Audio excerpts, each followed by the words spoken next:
Test mic. Mixer. Yeah. Test mic. Tsaka, dito pa ako dito sa bago. Yan. Okay na.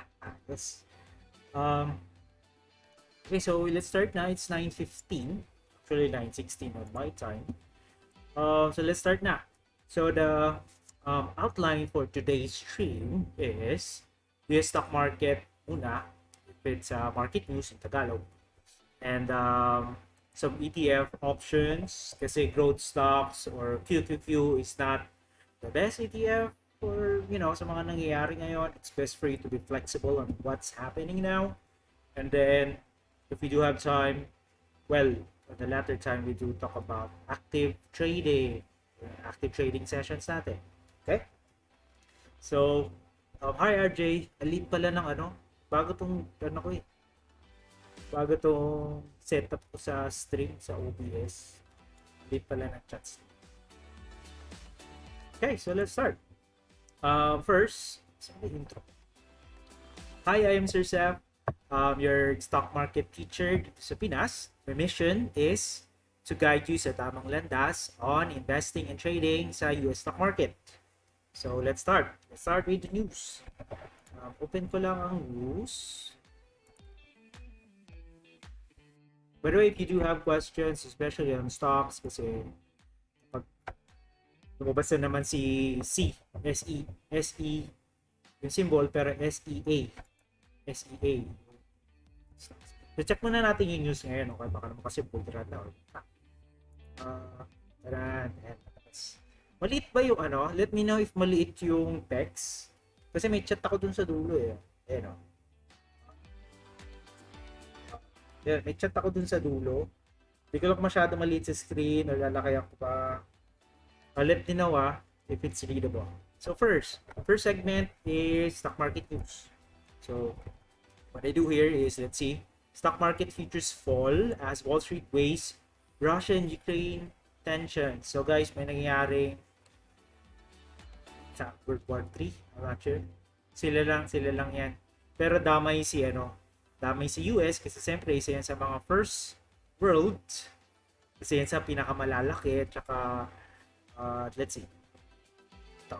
Stock futures were lower in their Mondays, that's okay, as investors monitor the tensions between Ukraine and Russia and brace against potential federal interest rate hikes. So, marami tayong nangyayari ngayon. Una, yung nangyayari nga sa Ukraine and Russia. Pangalawa, yung interest rate hikes nga na mangyayari sa March. Pangatlo, tumataas yung inflation. I-explain you, kahit may mga nangyayaring negative, paano yung strategy natin to maneuver it. Kasi not all stocks are down. Not all stocks are down. May mga pinaglilipatan yung mga smart institutions. So, dun tayo. Okay, so, ito muna. So, dito, sabi nito, bumaba daw. The real fear is China backs Russia and relationship between China and US continues to deteriorate. Robert Cantwell, Chief Investment Officer of Upholdings, sabi niya is how it changes the US relationship with the other economic superpower. Okay, so let's see, ano ba impact nito sa stocks? So, jump na nga tayo. Ito, investors are also weighing the potential impact of surging inflation in the US economy. Okay, ito yung relation ng inflation. Okay, ito yung relation ng inflation tapos relation ng interest rates. Inflation, nangyayari yan kapag maraming pera, just a good madaling example, maraming pera na print. Maraming pera na print, okay, bumababa yung value nito kasi sobrang daming supply. So, nagtataasan yung mga presyo ng bilihin. In order to control yung biglang pagtaas ng presyo, okay, biglang yung pag-circulate ng pera sa ekonomiya, sa bansa, kasi sobrang daming perang na print panggamit yan sa nangyari kasi pandemic. So, yun. kailangan nila mag-print ng pera para may panggasto sila. So, nangyari ng pandemic, actually, may pandemic pa rin. Tapos, ngayon na that's around 2 years na, 2 years, diba? 2 years.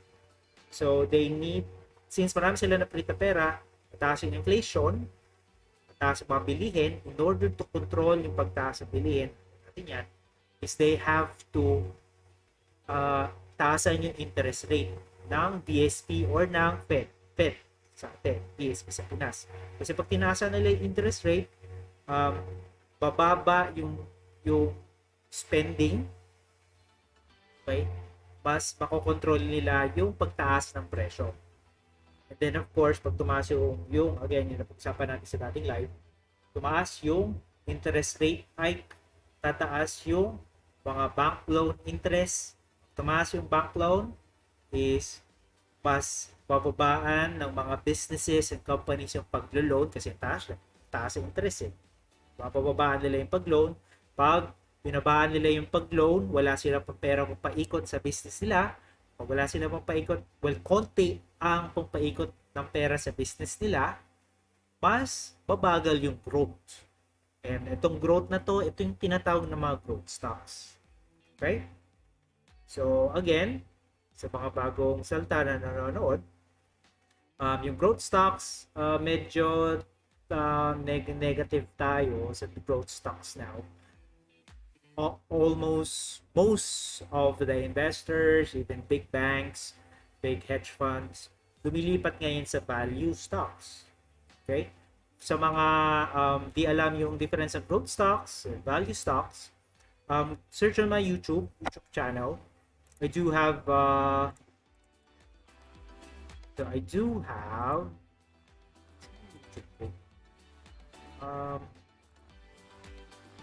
meron akong growth stocks, about growth stocks. Hindi natin Ay.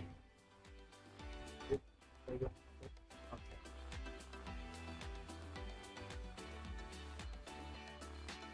Lang Yan. So sa YouTube ko, meron akong sa mga bagong nanonood, meron akong growth stocks. Asa na yun? Ito. Growth stocks versus value stocks. Sa madaling salita, ang value stocks are yung mga matured companies. You can easily say na matured companies yan. Kasi they don't need sobra daming loans, okay, para i-fuel yung growth ng kanilang companies. So, pera ngayon is nasa value companies. So, going back to the news. Saan yung ating news? So, investors surveying the potential impact of inflation could take jump in prices nga. The moves follow a rocky week for stock which was pressured by the hot inflation report. Hot inflation report. And fears of the Russian attack on Ukraine. The Dow and S&P 500, ito yung ating indicators of overall market, bumaba 1%, 1.8%. And the tech-heavy Nasdaq Composite Index, most of the technology stocks, those are growth stocks. Nag-lead sila ng 2%. As you can see, mas malaki yung kinababa ng 2%. Yung mga companies kasi si Dow, ito guys, adanya. Yung mga companies dito sa Dow, most of them are matured companies. Okay? So, ito lang natin. Dow Jones. Yan. American Express. Dow 30. This is just 30 companies. We have American Express, Amgen, Apple, Boeing, yung aeroplano malalaki. Caterpillar, yung mga construction. Cisco System, Goldman Sachs, this is a bank. Home Depot, para itong Wilcon. Johnson & Johnson, di ba? Powder jet, yung mga pagkana nila. Baby ka pa lang, ginagamit na ng bank mo yan. We have McDonald's. So these are the matured companies, Dow 30. And as you'll see, the moves follow rocky stocks. Yung pagkababa niya is siya yung pinaka-less bumaba. Even though bumaba, pero siya yung pinaka-less. 1%, Si S&P 500, 1.8. At yung pinakamalaking nag-slit is 2%. Tech stocks. Okay? Hi, Annalie. Hi. By the way, hi, Troy. By the way, if may question kayo sa stocks, you can check that out later. Okay. So that's the news for today. The recap is may mangyari sa Ukraine and Russia. And then mataas yung inflation report. And then mataas yung tsansa na magtaasan nila yung interest rate sa buong bansa sa US. And then almost lahat ng mga hedge fund managers and smart money, ito yung mga malalaking institusyon, minumove nila yung pera nila from growth stocks or technology stocks to value stocks or matured stocks. Okay? If you are a subscriber, you remember, if you are a subscriber, dito, I did recommend some ETFs. Okay, some ETFs to select if you're a value. Ito sa first quarter natin to mitigate the impact of, nangyayari. Okay. So that's for the market news. Next naman is, sir, sabi mo value stocks. Ano nga ba lang maganda pag-start ng stocks? Dito tayo mag-start pala. VOO. Okay? Dito sa VOO na ito, or S&P Low Cost Index Fund, sabi ni Lola Warren, ang laman nito is half and half. Half of it, okay? Half of it is, wait, punta nga ako sa para makita nyo. Ito. VOO. Half of it is value stocks. Half of it are growth stocks. Okay? Kaya ito yung gusto ni Warren Buffett kasi it's a good mix of the largest companies. Okay. So, ang question now, sir, baka may stock picks ko dyan na ETF dyan kasi nag-i-invest ako, sir. Ano ba yung mga value type of ETFs? Okay? So, papapansin nyo, dito kay Vanguard, S&P 500. Meron tong variations. Babak ko papansin niyo merong VOO, merong VOOG, S&P 500 Growth Index ETF, at merong Vanguard S&P 500 Value Index ETF. So ngayon, yung 500 companies na yan, hinati. Okay? Yung 250 yan, sa growth, sa VOOG. Okay? Ay, Paolo, yung kalahati niya, 250, is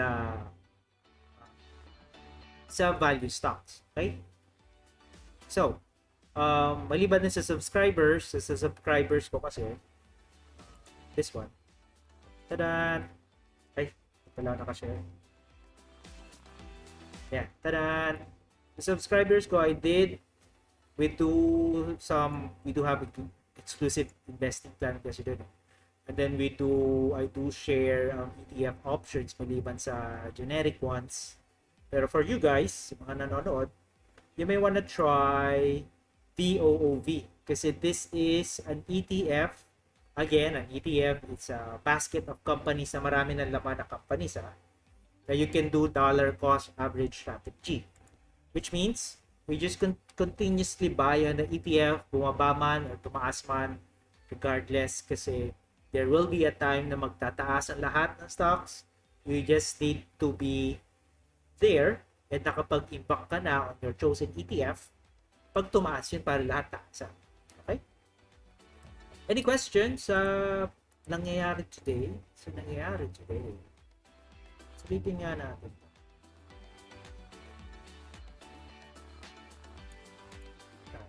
Ito si VO.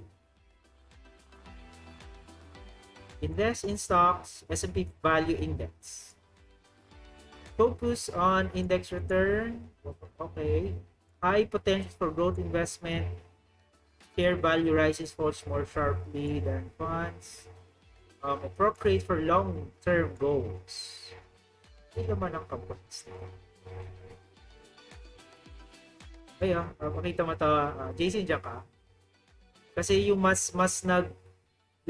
nagbe-benefit sa nangyayari ngayon sa rising of inflation rates are the companies under financials. As you can see, financials here, it has 15%, and this one has consumer staples. Mababa yung technology niya for sure, at 12%. Ano yung mga companies na naman? By the way, guys, any questions before we move to um, Valentine's Day? Ano nangyayari sa stocks mo Valentine's Day? I do have historical reference. By the way, message if you don't. So I know if someone is just typing, someone is guys, dun sa may nag-message sa akin, as you can see, yeah, tanan, ay lang, ito nga, kaya ka pala si good evening sir, si Facebook user. Nasa sa Facebook, lipat kayo sa YouTube para padagdag watchers ko. Diba? Tapos, yeah, makapag-question, makita ko rin yung pangalan. So that's for the segment, the first segment. 15 minutes ako in fairness. That's good. For the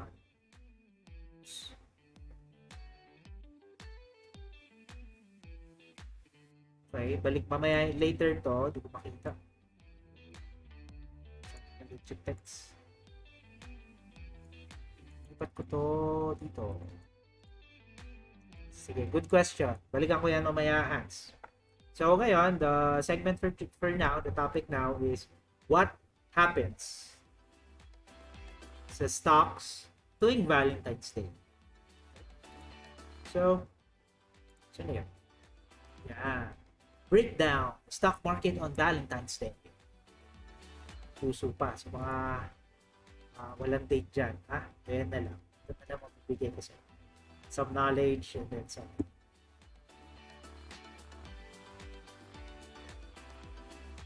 Okay, napag-usapan kanina. By the way, we do have a group chat, Discord chat. Go check the description sa Discord chat. So, napag-usapan kasi kanina about oil and energy. Bakit di siya worth for long term? Well, actually, we can compare. Diba? We can compare later. Let's compare. Ito muna, konting kwento. US major indexes have not shown much love on Valentine's Day, with the S&P 500 trading, or the 500 companies trading up only 40% of the time. So, expect na sa Valentine's Day, it's red, mapula talaga itong Valentine's Day. So, it might be better to sell some of your shares before Valentine's Day, because historically 40% of the time, okay, bumababa siya. February is historically the second most negative month for both Dow and S&P 500, and the third most negative month. So ibig sabihin nito, meron tayo January to December, ano yung mas negative doon? Counting since 1897. Ang pinaka second negative is in February. So this means it might be good to sell some or take profits January and then wait for it to, well, if your dollar cost averaging, it doesn't matter. But kung sakaling gusto mong bumili ng bahay or to take profits, okay, or magre-retire ka na, benta ka before February, January, kasi everybody's happy in January. So, here's is a look on how the markets perform on Valentine's Day. Since usapan nito, since 1897, up 51% of the time with an average loss of 0.003. So we do have stats. So in short, we do have stats. We do have stats of yeah. So, kaya ko nga ito, usap ko nga isa dito. Bakit ko chat? Yeah. Yeah. So we do have stats. So stats. Punta lang tayo. Well, alam nyo naman yung sagot. Bumababa siya tuwing February. Punta na tayo sa conclusion. Kasi tapat ako magbasa. Joke. So, ito. Despite marginal losses. for the major US averages during Valentines. Companies below have performed relatively well leading into holiday in the last 6 years. Ibig sabihin, yung mga stocks and mga stocks daw, papuntang February, that could be October, November, December, everybody happy no December, October, papuntang January, and then papuntang February, mas tumataas daw. It performed relatively well daw, papuntang February. Right? So again, if naisip mo nga na, nako, gusto ko mag-propose sa February 14, or baka may pwede akong makuha sa stocks ko. Pwede. Kasi alam mo, historically, bumababa ito. Pero again, if you are dollar cost investing, it doesn't matter. You consistently buy it kasi you may able to buy it on a lower price.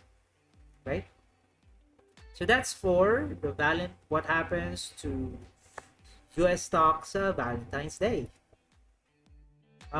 So wait. Okay, so feeling ko punta na tayo Q&A muna tayo or punta tayo sa sa favorite part ko. Well, favorite part ko. Ano sa tingin nyo? Question and answer muna? Or some I have medyo mabilis ako magsalita ngayon. What do you think? Go with some stocks for tomorrow for Kasi I do have this for question and answers muna. Kasi I have this one. Sige. Yan. I have resibo. Tawag ko dyan resibo. Meron tayo sa Gotrade. Nakikita nyo ba? Tandaan kong tabs.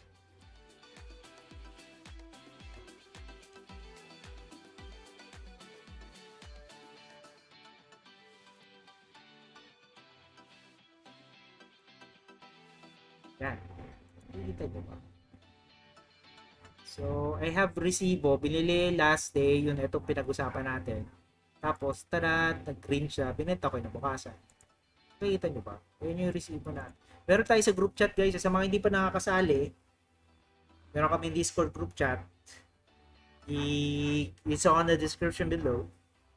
And join it. Meron ako tinatawag doon na resibo. #resibo. What we do there is, may stock picks. And then, kinabukasan, benta. Okay? So, may pera ka na.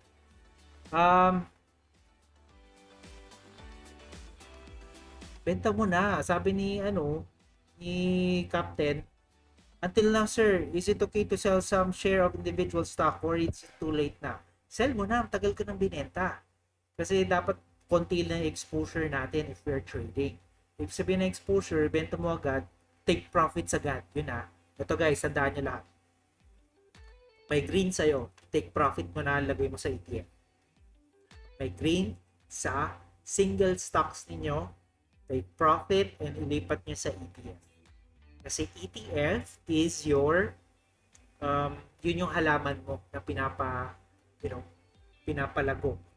Yung mga maliliit na single stocks na yan yung mga pachupit-chupit lang. Chupit-chupit, tapos lalagay natin sa ETF.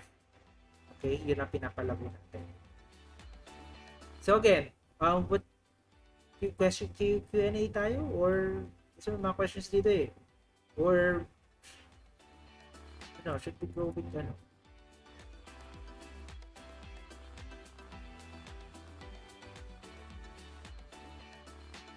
wait, di ko lang kung may delay naghintay ako sa sagot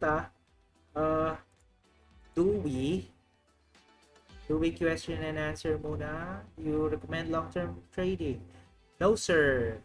Okay, at sige, mag-start na tayo sa stocks. Okay, so sabi ni Eugene, sir, do you recommend long-term trading?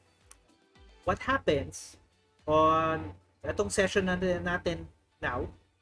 Meron kasi akong session na active trade news sa quick bites na lessons like D.i.y. And then last is active trading sessions. Our strategy, right, is we use by active trading playbook. Okay? So, sunod lang kayo. Ipakita ko naman sa inyo. With this one, okay, I use my active trading playbook. Then, pag kumikita tayo sa active trading every day, like this one, okay, we now reinvest it. We reinvest the profits back to, you do have the option to KVOV, right? Chosen ETF natin, which is S&P 500 index. Okay? Do you get it? So we do active trading. First example, we have 50%. Example na, if you have 100,000 pesos, 50,000 pesos noon kay Vanguard Index, D.i.y. So yung chosen ETF. This is your conservative allocation of your account. And then yung the rest of the 50,000 pesos, okay, pwede mo ipangbili. Manood ka sa akin, ay pag sinisipag ako, I do trading ng 915. You know, note kayo. Papakita ko sa inyo yung some parts of my active trading playbook, some parts of it. And then, yung profits no, kunyari 50k. Ito, 50k. Kunyari, 50k. Ito 50k. Kumita na tayo sa 50k ng sabi natin 10k. Okay, 10k. Yung 10k na yon ilalagay ko pabalik kay VOO or sa Vanguard Index Fund natin. Tapos, ita-trade ko ulit bukas, note ka siyempre sa akin, trade ulit tayo na ano, tapos yung profits mo sa 50k trading mo, yung 50% ng account mo, if you do have some money, yun yung pinang didilig ko, okay? Pinang dadagdag ko sa long-term investing. Yun ang strategy. If you do wanna learn more, okay, just visit si yun sa baba, you know, bit.ly/chef. You can free to follow. I do have newsletter there, and then I do give you some tools and research and support if you want to support the mission. The mission again is to one by one turuan, i-guide kayo sa tamang landas kasi masyado madaming scammers dyan. And next to it is we do have active investor mentorship. And then for active trading mentorship, yung mga nakikita nyo ngayon, it's, you know, sa playbook, dito nyo yan matututo. Anyways, so, saan na tayo? Tada! Again, this is the receipt pala before. So what happened now is we use this. Tada! Meron ako mga listahan dito of stocks. And then we pagkwentuhan natin together. Wait. Source ko ayaw pangat. Lang Yan. So yan. So ang ginagawa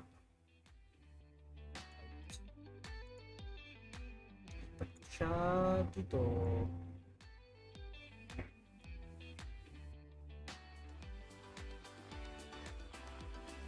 Oy, si Bro Jeffrey, nakita si Roblox. So, pero, ang tanong dyan, bibilin, based dun sa aking playbook, which is active trading playbook, pasok ba siya sa, you know, bibilin? Diba? Yan ang tanong eh. Pasok ba siya sa bibilin? Let's see. Okay. So, kwento ko ulit to sa mga bagong, by the way, sa mga nasa Facebook, please do go to YouTube at Lagdag Watch Art. So, okay. So, here's how it works. Ito yung symbol. Una, I do have the listahan ng lahat ng stocks sa Gotrade. Okay? Kasi not all available sa Gotrade. Ilagay sa akin. Tapos, nilagay ko dito. Tapos, gumawa ako ng scanning. Nag-code ako ng scanning in order to see yung magaganda or potential na sumabog kinabukasan. Okay? Kinabukasan. So, bitash. Wait. So, isusort ito. This is the symbol. This is the, ito yung type mo kay, um, dito. Okay? Ito yung type mo dyan. Symbol, letter D. Tapos, ito yung name ng company. Domain yan. Okay? Ito yung change niya today. Ito yung earnings date. Dito siya sa sabog. Ibig sabihin, bibilin natin siya. Tapos, kinabukasan bebenta natin. Like what we did here. Okay? It's si HubSpot at si Expedia. Okay? Nagkaroon ako ng tatlong choices. Tapos, kinabukasan, sumabog siya. Okay? But not all of my, siyempre wala naman 100% guarantee. Okay?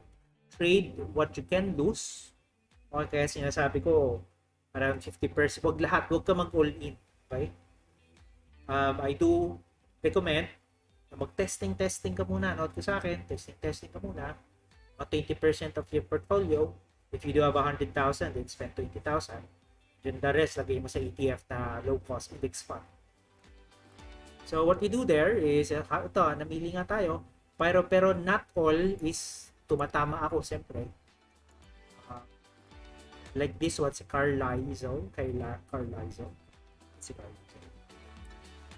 Pero, kung magka-loss man tayo, it's okay. Kasi, what we put there is the money that we are willing to lose. But then again, since you have me, you're watching with me, you have a better chances of, getting some good percentage. So, goods ba? Gets ba ang ating patakaran, ang ating rules of engagement? Message kayo guys ha. Rules of engagement. Ay, may ano pala before we start, please do like nyo yung video itong pinapanood. Para umangat.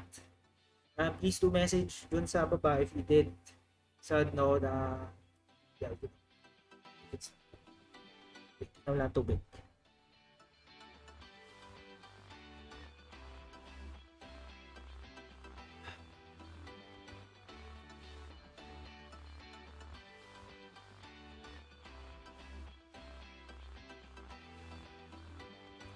Feeling ko mabilis ako magsalita, no? Kasi may delay tong si stream ko eh. Bago lumabas yung chats nyo and then bago mapag-send yung pinagsasasabi ko. But guys, like nyo ha. Thanks Lord.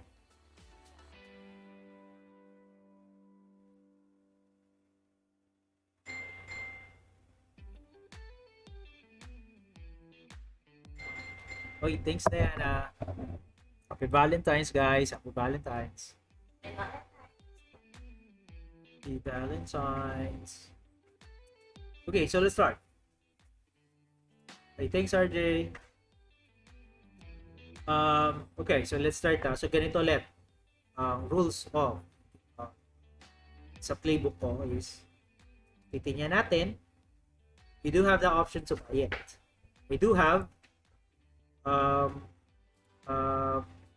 wait, let's just do it. So una, so today is 14. Si Airbnb, aftermarket siya. Dito kasama si Airbnb kasi bukas pa siya magre-release ng earnings. Bukas sa kinabukasan pa siya sa sabog. Before earnings 15, ito si IQVA, this is a candidate. So what we do now is go to my magic Excel file. Tapos check tayo pwede mangyari so what we do here is masyado maliit. Ito, tanggalin ko lang to. Ito yung nakaraan eh. Okay na lang tayo. Insert one row below. Insert row below. This. Tapos, delete. Marami ko. So, ang symbol natin is, what was that again? IQVA. IQVA. Okay ko dito, IQV. Wait, bilitaw ko sa ano. Makita mo. Okay ba si affirm ngayon? Tapos sigalan to balikan natin. So, IQVA Holdings earnings date niya is for bukas. This is 2:15. Then, punta tayo kay Tiprans. Website. Tapos, we now click on search. Baka masyadong mabilis, guys. We now click on search. Type in IQV. Sino ba itong company na to? Si company na to ay natin palagi kilalanin si company daliin. So, North Carolina based IQVIA, it provides advanced analytics, technology solutions, and contract research services to the life sciences industry. Not bad.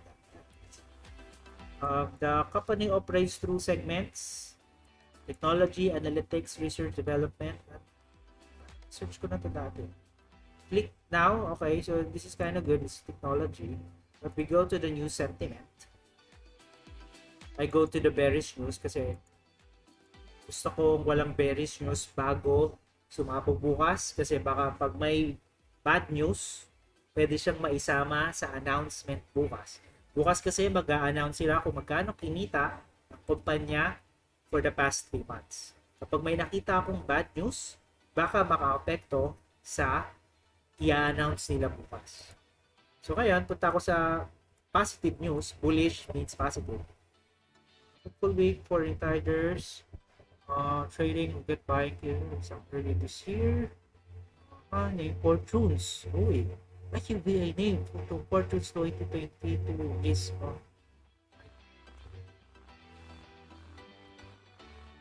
parang ito saka na magkaway.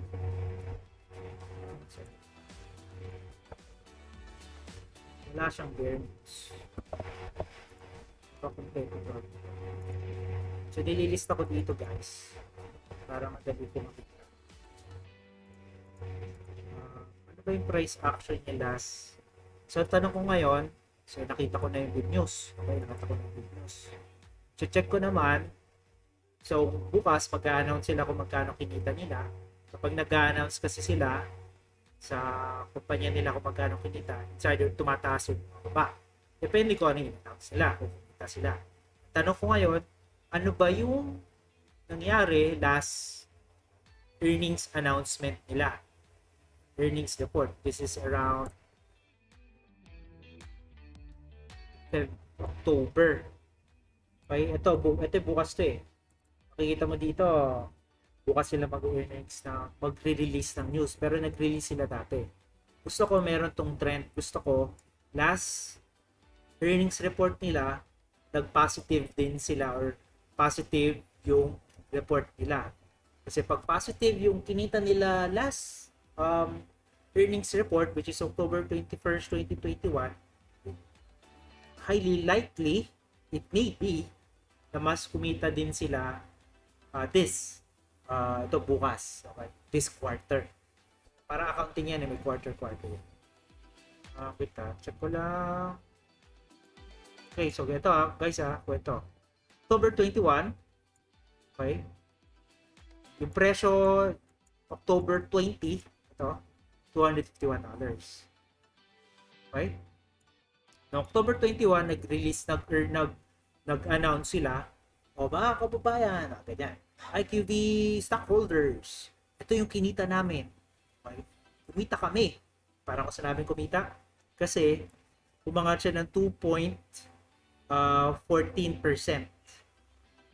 Okay, 2.14%. Noong October 21st. Okay, as you can see, sa mga earnings report, wait, fairness, maganda to. tumataas siya. Ito yung pinakamababa niya, negative lang, pero maliit lang. Sabihin ko magkakalos tayo, it might be like this. And mas mataas yung ibang reports niya.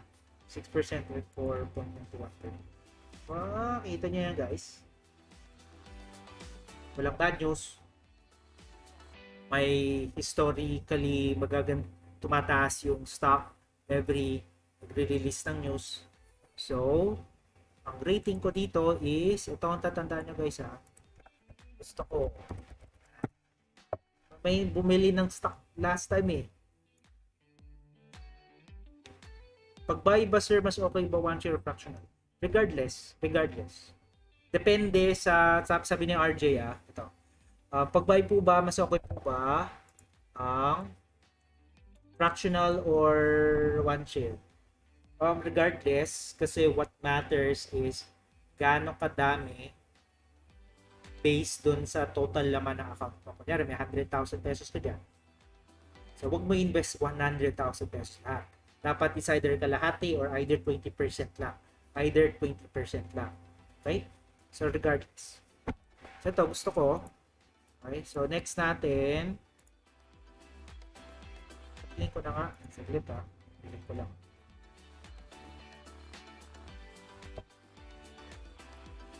Caveat guys so this is my own account.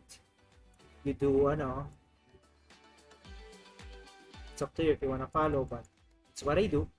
Resibo palagi. It's not every palagi mataas, pero have better chances of doing it on your own. Trade 2.48, I don't care kasi baka tumaas pa. Trade dollars, pera pa ba? Play money ko lang naman ito TD Ameritrade ko ito bibili.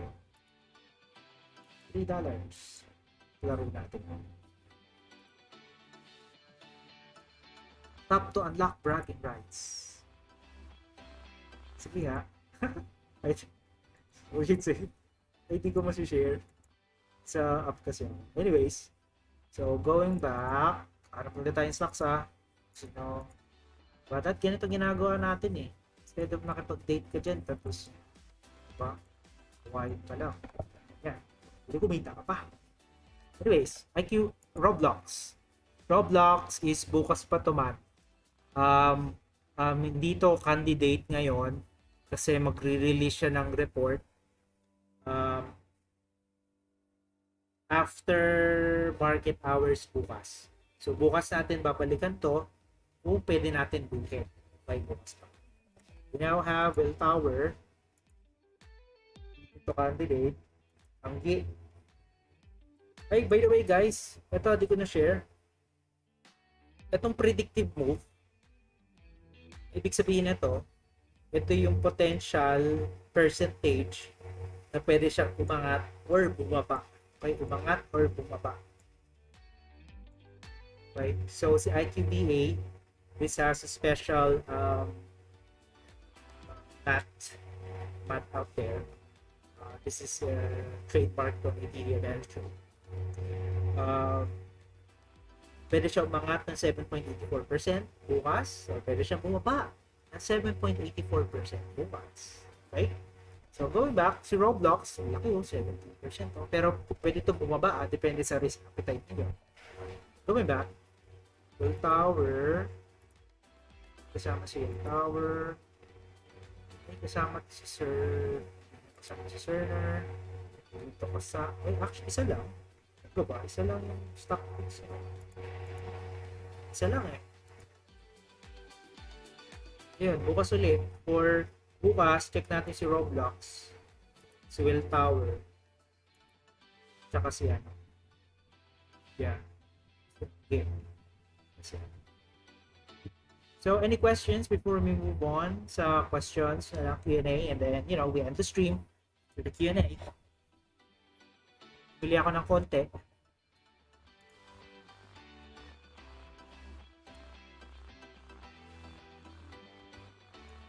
Any questions? Ito yung hirap sana, nasa OBS ako di na ako lumipat na ako sa OBS Hindi ko nagamit yung restream. Ay, may StreamYard ba yan? Pero hindi ko nakikita kung ilan yung may nanonood pa ba o wala.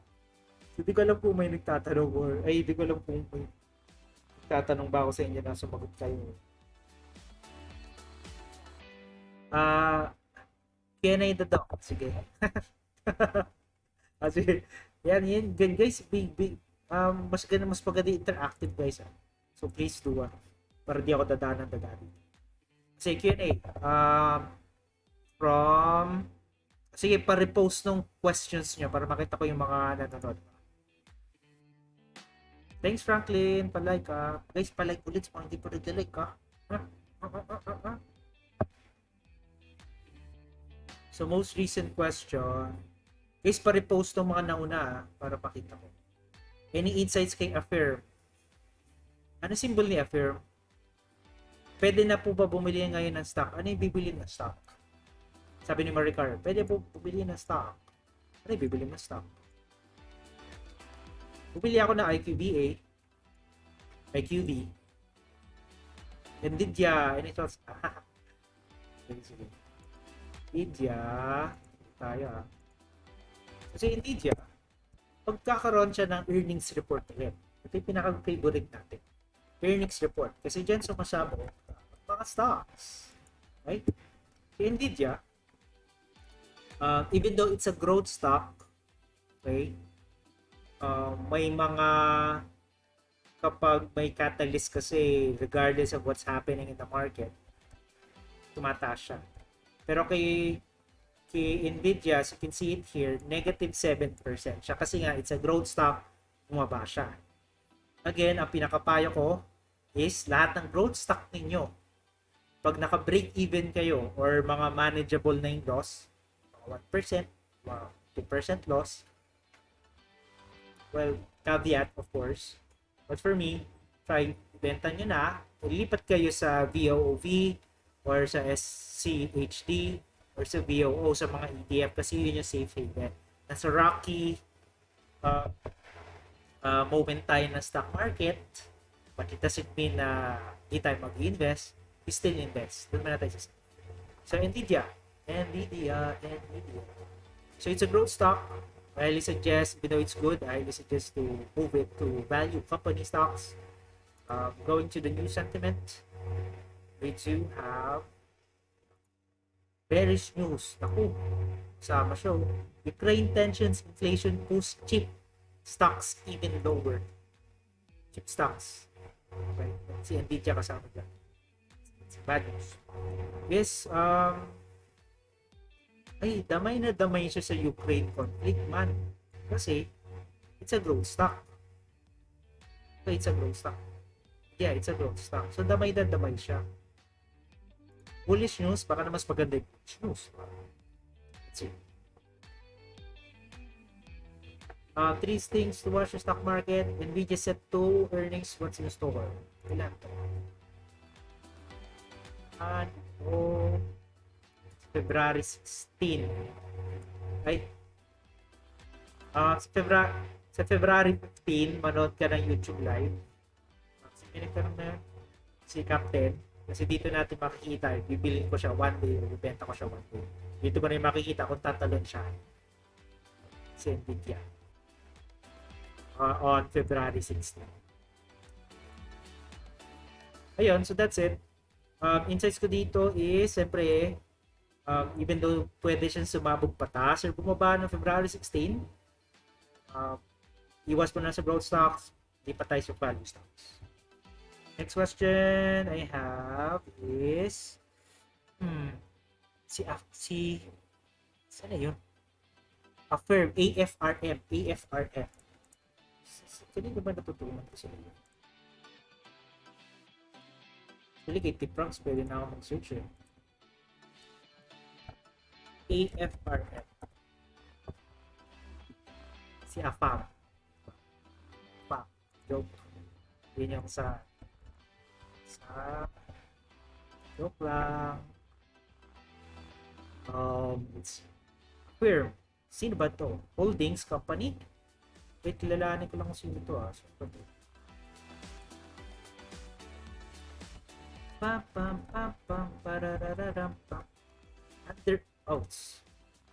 underperform. Yung rate, yung analyst consensus, ibig sabihin na to, most of the Wall Street analysts rated it as underperform or 3. Consensus moderate by blogger opinions, it's jargon. Scrolling down, sino ba to? Affirm Holdings is a platform of digital mobile first e-commerce. Well, unang tingin pa lang, it's a technology stock, it's a growth stock, then short term, dahil sa mangyayari sa, actually, I'm not sure if it's short term kasi for the whole year, magkakaroon tayo ng impact sa mga growth stocks. So, unang tingin pa lang, well, let's see the news. Kung kasi, benta mo natin lipat nga sa value stocks ulit Ito, damay siya Equity indices including epekto siya ng inflation. YFM is stock by 10% today. Huwag ba ng 10%? Ito, last 4 days din. Affirm Holdings report Q2 loss. Tops revenue estimate. So, nag-loss siya. Talaga pa? Check yung earnings Ay, sakit man. Sakit. Sorry. So, ito yung tanong. May nagtanong kay Affirm. So, yung February 10, nag-release siya ng earnings. Sabi niya, mga kababayan, mga stockholders, mag-release ako ng kinita natin. Nag-loss siya. So, bumaba 1 day ng 37.67%. Sabihin niyan, hirap pa kabangon to. Hirap pa kabangon. If I were you, I'll cut loss it. Kasi for the long-term horizon naman, may impact din sa growth stocks. So, baka mas lalong bumaba ito. Checking on the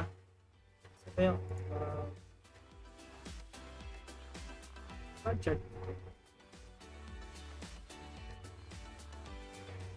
Kahit huwag ko natin yung chart kahit huwag ko natin yung chart, alam ko na bababa siya Nasa pinakabagsak na siya for 5 years. Ito yung pinakamababa ni April. Nandito na doon na siya sa pinakamababa. Bababa pa yan kasi by March 15, 16. Tinatamaan yung growth. Sasadsad pa yan. Sasadsad pa. Anyways, moving on. Sorry for the bringer of bad news Ang tanong naman ni Maricar, pwede mong buy na IQV? Yes, bumili ako ng IQV. Pero of course, it's your responsibility. This only what you can use. And this is not an investment advice. For informational one. Tanong ni Hans, SEDG. Sino si SEDG?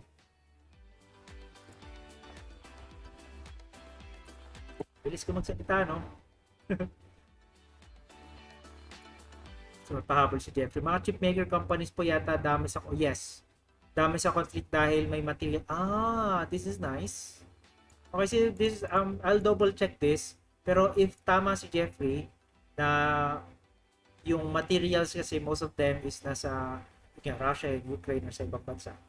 Madadami talaga kasi may chip shortage na nga tayo.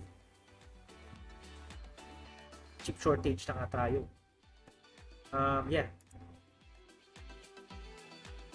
So may chip shortage na nga tayo. So baka bumaba. Anyways, double check ko to pero then again, growth stock siya sa kayo. May tanong si tanong niya SEDG.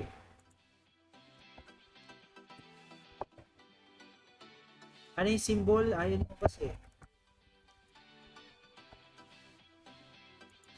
Isang tingin pa lang, alam mo Captain, nagtanong sa AMD, isang tingin pa lang, ano ba yung sabi ko ulit, isang tingin pa lang, hindi na. Kasi, growth stock yan, kasama sa chip shortage, kasama sa inflation, kasama sa Ukraine-Russia conflict. Tama na, dami na, stock up na. Yung negative news. So, medyo mahirapan ka ngayon, makaahon yan kasi sobrang dami negative news na can directly affect the company. Solar Edge. Sino ba to? Tama ba? Solar. By the way, hanggang 10:30 lang ako guys So So, bilis ako ng 10:30. Wow. Something heavy. Pero tech company siya. Solar Edge engages operation where is operating. Company stocks include power. Hmm.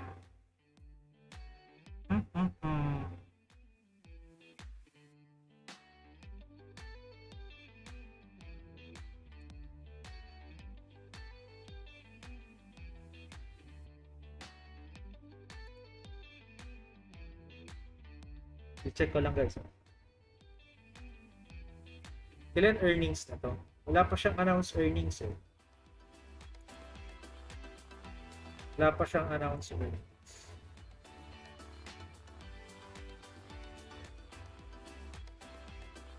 Pero again, pasok po si Solar Edge sa technology which is a growth. Nakikita niyo yung pattern? Pasok po si Solar Edge sa technology which is a growth stock, which is mababattered lahat ng growth stocks up to March. Okay? Especially with Ukraine and ganyan. For the long term, okay? For the long term, sasatset muna siya ng malalim bago siya umangat. So, dun sa pagsatsat niya, focus muna tayo sa value companies which is banks and let's go back to the may nagtanong, wait lang saan ako? AMD, sabi ni Eugene, AMD stocks daw 10% buy po ba? Hindi po buy si AMD. Thoughts po sa McDo stock, sabi ni sino to? Ano ba to? Kauri? Or how do I pronounce it? Nandiyan ka ba? Message ako, nandiyan ka ba? Yun ang sabi ni Wendell Cyrus. Tanong ni Lord sa oil and gas law.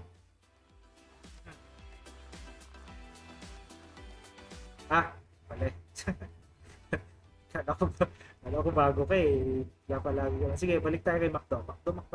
Una, ito ayoko sa growth stock. Is McDo a value stock?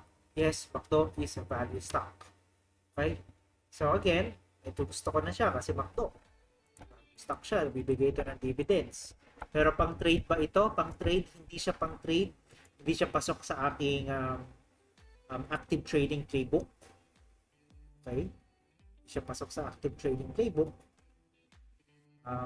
If you're planning to do long term kay McDo, just go with McDo with the highest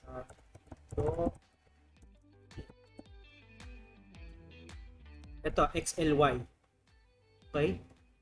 Actually, okay to si XLY kasi this is discretionary. Mga pagkain yan, mga safe yan, mga hindi. So, good story, XLY. Well, again, ito guys, I do not suggest for you to invest in single stocks if you're trading or for long term. I highly suggest to go back to ETF investing for now.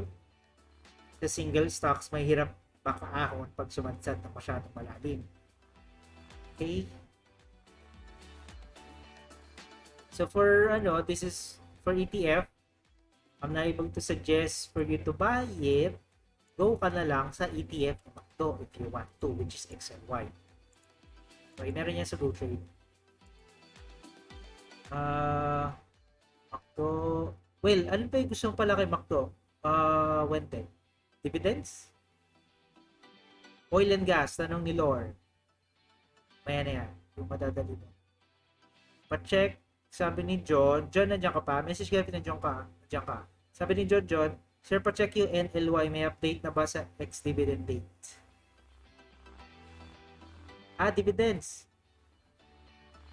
Nga madaling dividends man. So, what you do, McDo, yes, okay. What you do, you go to Nasdaq, okay, nasdaq.com. You search for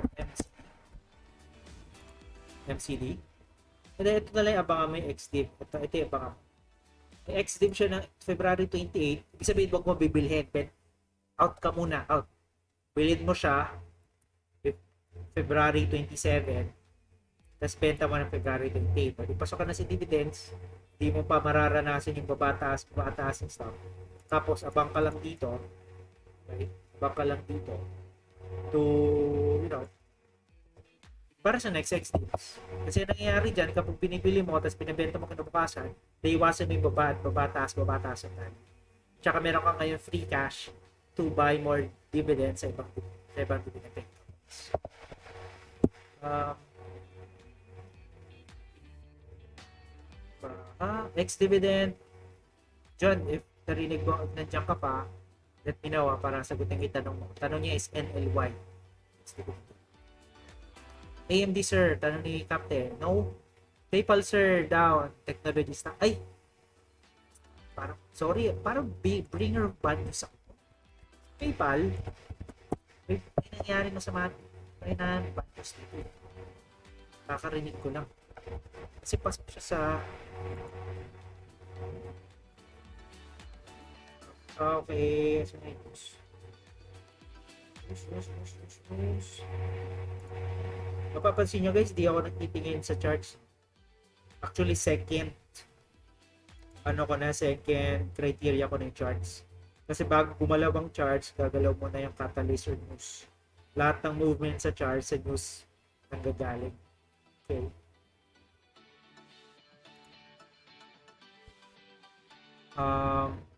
PayPal holdings, fall, pre-market, continue meme stocks. February, investing watching Tuesday, fallen, pre-market trading. Okay.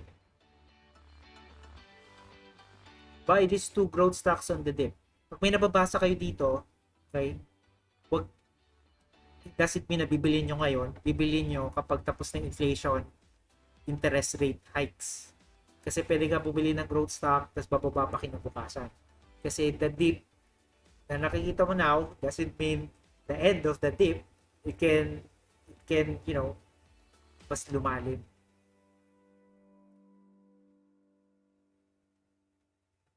Why did PayPal stock crash 23% in the last week?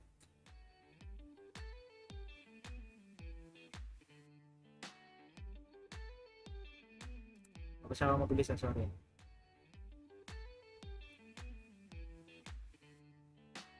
Ay, talaga?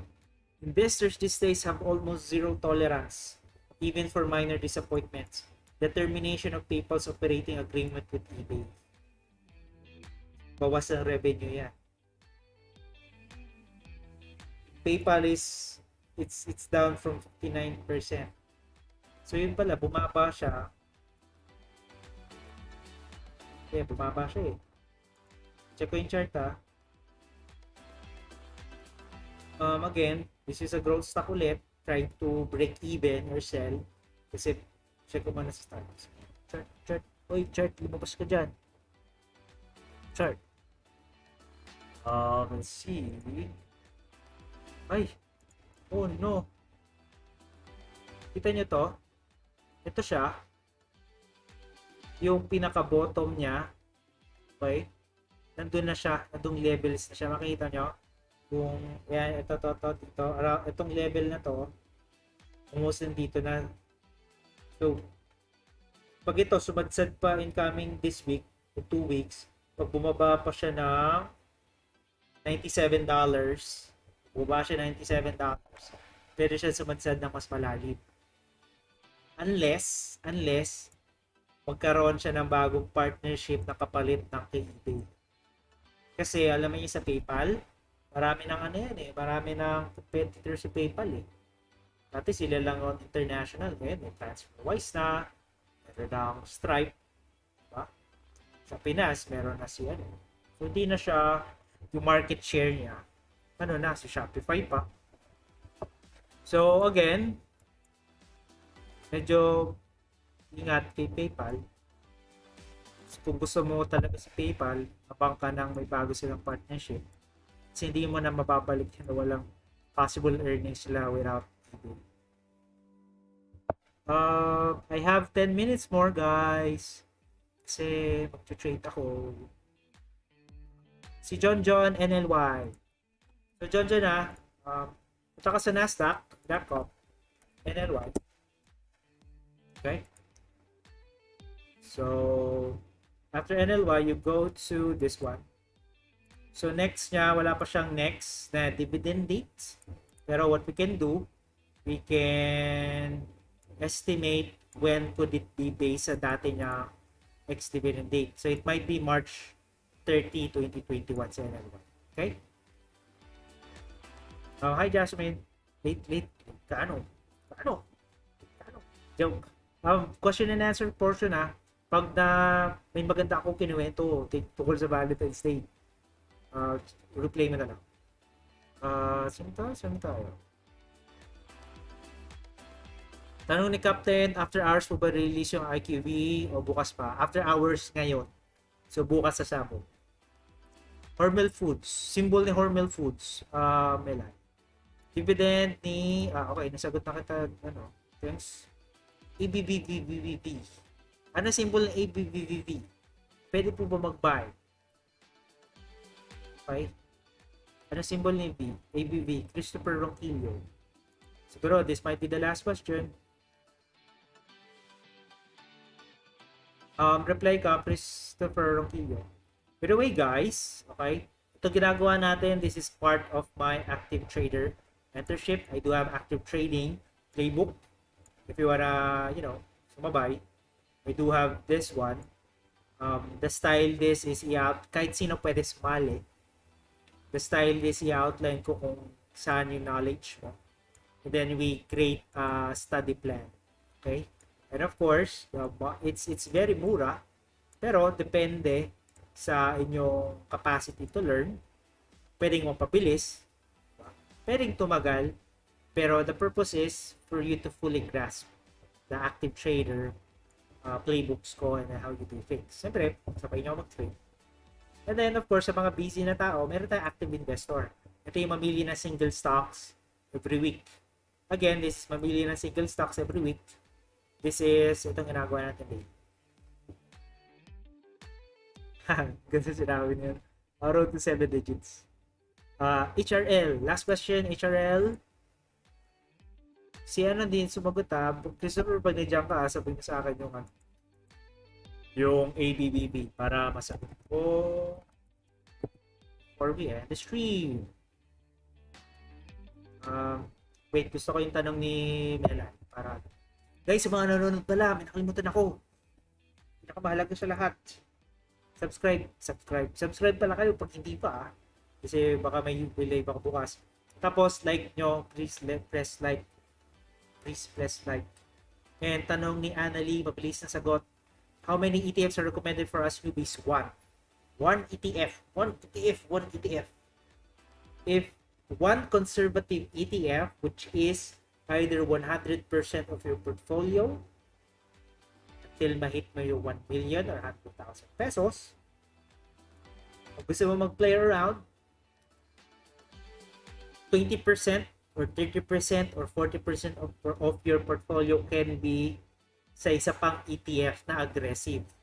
This can be Energy ETF, XLE. This can be Utilities ETF, XLU.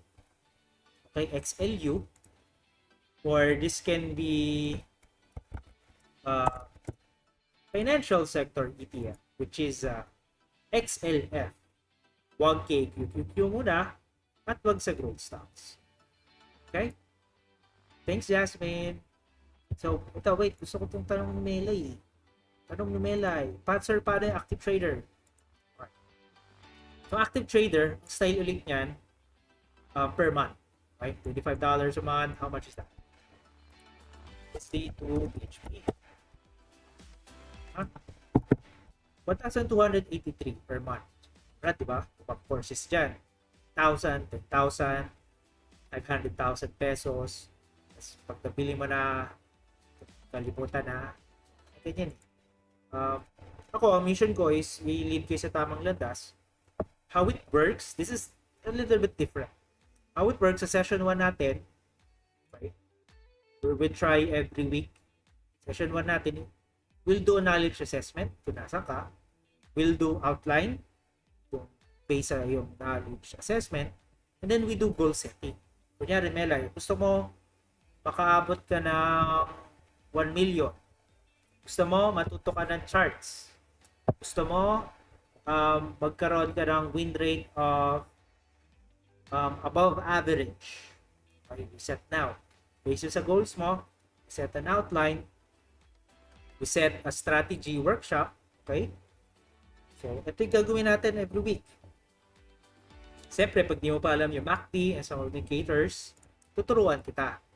Then, of course, as we move along per month, okay, makikita mo yung timeline eh. Depende sa knowledge mo eh. Okay? Dun kita ngayon mag-charge. Of course, you can cancel anytime you want. Pero it might be best for you to finish it.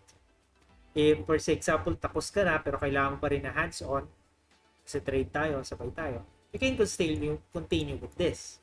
Right? Pero if you want a little bit of faster, kasi nagtitipid ka, pwede ka maging active investor. What you'll get here is investing plan, Excel, some monthly emails. Yun, ganun din style. Pero this is more of every week. Siyempre, di kita pipilit sa active trader if wala kang time. Baka mapunta ka sa active investor. Kung may time ka, pwede ka punta sa active trader. Okay? Doon po kami conflict sa live video, di kami maka-attend. Siyempre, pag active trader ka, pag kumuha ka ng mentorship, this is more likely one-on-one. So, siyempre, hanap ako ng oras natin since you're a paying member. Hanap tayo oras natin. Then, yun. Well, let's do together. Let's do it together. Turo ko lahat. ABBB. Last question. Pahabol niya, no? ABBB.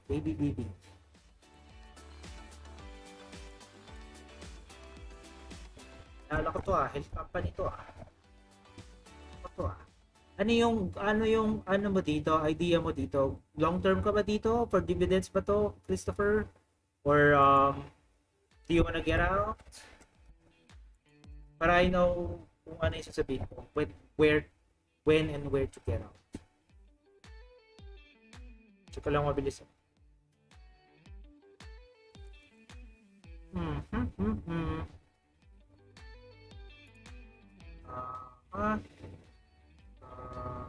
Oh, 2 minutes na lang.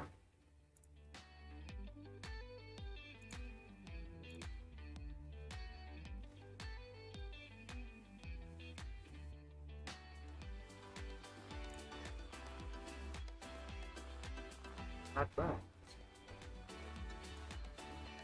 Ay, not bad to sa ABVB, oh. Para naka-withstand siya ng trend. Okay. So, hindi tapos yung analysis ko ngayon kasi mag-out na ako. I-trade na ako ng stocks. Pero, maganda yung stock chart niya, isang tingin. Hindi ko pa nakikita yung news, pero nakita ko news walang pangit na bad news. Walang bad news. To be safe, you can go with my ETF to may exposure ng IBV, Sir IBV, si VOO, or si XLB. Okay? Maganda siya, pero again, yan, narinig niyo yung bell. Tawag na ako ng market. So that's about it, guys. Live stream ends now. May nahabol ako. That's our stream for today. And then, I am Sir Seth again, your stock market guide. The mission is to ipunta kayo sa tamang landas one by one. If you want to support the vision, give me 50 pesos. Papaikot ko sa tools. Actually, I plan to create a mobile app na kasi wala lang oras. Dinadahan-dahan ko para lahat ng tuna. Bye guys! Maraming salamat sa panonood. Do not forget to like and share it. Bye-bye!